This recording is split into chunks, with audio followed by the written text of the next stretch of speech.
Another one of those emails landed in my inbox last week. The subject line was upbeat, full of words like exciting, streamlined, and new.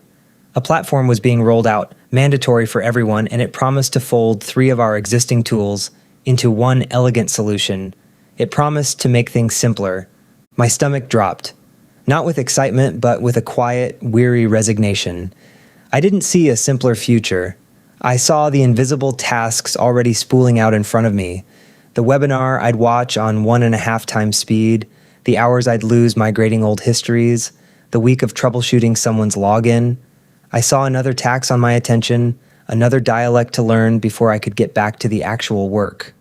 We talk a lot about innovation. We rarely talk about our human capacity to absorb it. We get sold on the next big thing before we're ever allowed to grow fluent in the last one, and the result is a low-grade, collective fatigue, a feeling of being perpetually in training, forever a novice, never quite caught up. The myth of seamless integration. Every new tool arrives as a key that unlocks a more efficient world. The marketing shows clean dashboards and happy collaborating teams. What it never shows is the messy human reality of what integration actually means. It isn't a clean technical handoff. It's a disruption of habit, memory, and hard-won workflow. It ignores the real cost of learning a new language. Every platform, no matter how intuitive it claims to be, has its own internal logic and its own map of how work should flow. Learning it isn't about finding the buttons. It's about building a whole new mental model, and that energy has to be pulled from somewhere else. It creates a mountain of shadow work. The unbilled, untracked hours spent moving data, rebuilding templates, and re-explaining the system to confused collaborators are the shadow work of innovation. That labor almost never shows up when a company calculates the return on a new tool, yet it lands directly on the people already at capacity. It quietly anoints unwilling experts. On every team, 1 or 2 people become the unofficial support desk for the new system. It isn't in their job description and rarely gets recognized, but it becomes a steady source of interruption and one more layer of responsibility draining the focus they need for their own work. Productivity isn't a platform. After enough of these cycles, you start to wonder whether we're chasing the wrong thing.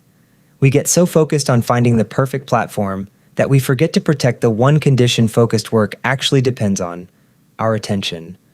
Maybe true productivity isn't about adding another tool. Maybe it's about defending the ground we already stand on. There's real power in stability and mastery. A good enough tool that everyone knows deeply carries a quiet efficiency all its own. When you don't have to think about the tool, you can give all of your thinking to the work, and chasing perfection often robs a team of that hard-won fluency. We should measure the cost of adoption, not just the promised benefit. Before switching, it helps to ask sharper questions. How many collective hours will training take? What does the dip in productivity during the transition cost? And what institutional knowledge currently held inside the old system is at risk of being lost? We can learn to tell innovation from novelty. Some tools genuinely offer a better way to work, and many just repackage the same functions behind a slicker screen. Developing the wisdom to know the difference is a kind of courage. The courage to say, thank you, but no. The cost of this switch is higher than the problem it solves. When a tool actually earns its place. None of this is an argument against tools. It's an argument for asking a better question of them. The problem was never software. The problem is that most platforms are built for everyone, which means they're built for no one in particular, and the work of bending them to fit a real production falls on the person holding it all together. In our world, that person is often the stage manager. When the tools don't understand theatrical workflow, the stage manager becomes the living integration layer, the human memory holding a dozen documents together between rehearsals, departments, and versions. That's the shadow work made visible, and it's exactly the weight this whole reflection has been circling. The tools worth staying with are the ones built from inside that problem rather than sold from above it. It's part of why I'm building Backstage OS so the show carries its own memory instead of the SM carrying it in their head. I don't offer it as the next shiny thing because that would betray the whole point of this piece.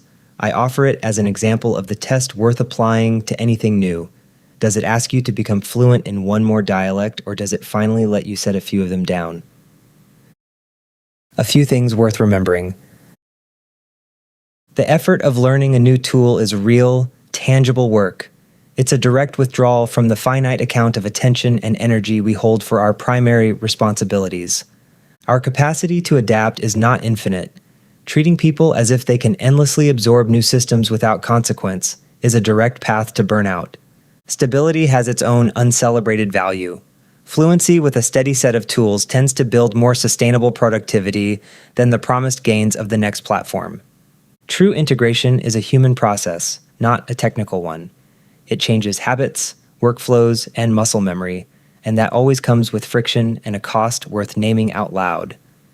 Before your team adopts the next platform, try running it through one honest question first. What will this cost the people already at capacity, and who's going to quietly absorb it?